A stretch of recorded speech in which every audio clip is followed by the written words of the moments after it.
Hello বন্ধুরা, তোমরা সবাই কেমন আছো? আমি তো ভালো আছি। হ্যাঁ, আর যদি তোমাদের আমার ভিডিওগুলো ভালো লাগে তো একটু লাইক করে দিবে, আর ফেসবুক পেজটাকে একটু ফলো করে দিবে। আর welcome back to my channel Lotus blog. আরেকটা নতুন ব্লগে তোমাকে স্বাগত জানাই। আর আজকে দেখো এই চেনটা পরেছি। এটা একটা কিনেছি নতুন, তো তোমাদের সাথে সবই শেয়ার করি। এটা ওই জন্য শেয়ার করলাম। আর এখন আমার কী টাইম বলো তো, এখন আমার হাজব্যান্ডকে আমি খাবার দেবো, সেটাও তোমাদের সাথে একটু শেয়ারটা করে নেবো। আজ আলুর পরোটা করেছি। তো আলুর পরোটা সব কিছু দিয়ে মেখে একসাথে করেছি আলুর পরোটা। আর তরকারি আছে। এখন তো রাত্রিবেলা দই খাই না, আলুর পরোটার সাথে দইটা একটু ভালো লাগে।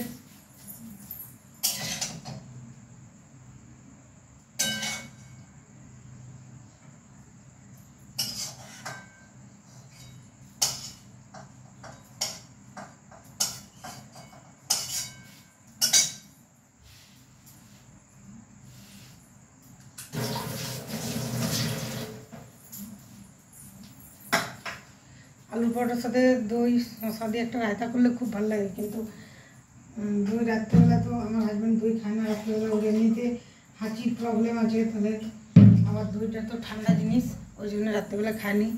তো তোমাদের সাথে ইন্ট্রোটা একটু দিলাম, যে সবই সময় তো তোমাদের সাথে আমি একটু শাড়ি টাড়ি পরে বেশি ইন্ট্রোটা দিতে ভালোবাসি, আর তোমরাও দেখতে ভালোবাসো, তো তার জন্যে। আর এই যে চেনটা একটা, কী যে চেন, বল চেন একটা, এটা কিনেছি, তো সেটা তোমাদের সাথে একটু শেয়ার করলাম, যে এটা আমি পরে তোমাদের সাথে ভিডিও করলাম। তোমাদেরও ভালো লাগবে। তো এখন হচ্ছে কি যে, মানে ভাদ্র মাস, ঘর জামাইয়া পালায়, কিছু করার নেই, এত গরম, প্রচণ্ড গরম পড়েছে। এই গরমের মধ্যে মানে যে কী করব সেটা ভেবে উঠতে পারছি না। মানে শীতকালেও আমি এত গরম পাইনি, শীতকালে বলছি, গ্রীষ্মকালেও আমি এত গরম পাইনি।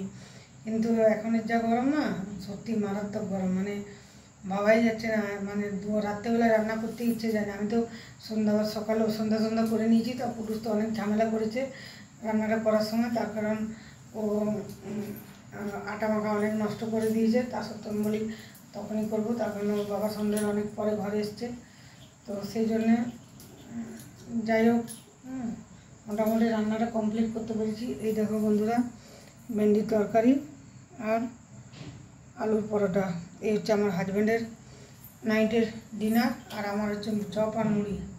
আমি চপ মুড়ি খেতে খুব ভালোবাসি, আমি চপ মুড়িই খাই সারাদিন। কোনোদিন মন গেলে আমি ভাত খাই, নাহলে আমি মুড়ি খেয়ে থেকেছি। শুধু চপ মুড়ি আমার প্রিয় নয়, আমার দুধ মুড়িও খুব প্রিয়। তো চলো আর বেশি বক বক করবো না, খাবারটা দিয়ে দিই।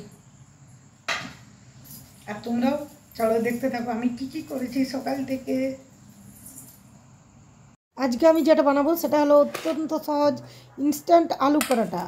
আলু পরোটা আমি খুব ভালো বানাই, আগে আমি খুবই ভালো বানাতাম, এখনও বানাই, কিন্তু ওরকম খেয়ে এখন আর খাওয়া যাবে না, কারণ হজম হবে না।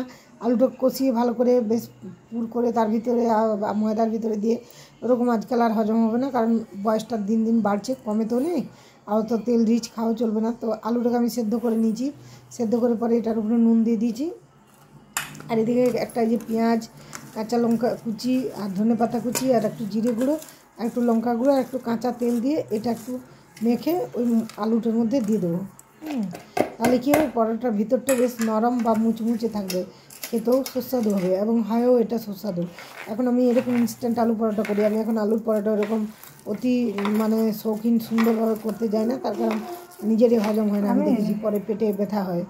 তো তারপরে যে আটা দিলাম, আটা দিয়ে মেখে নিলাম। এটুকুই আজ ভিডিও।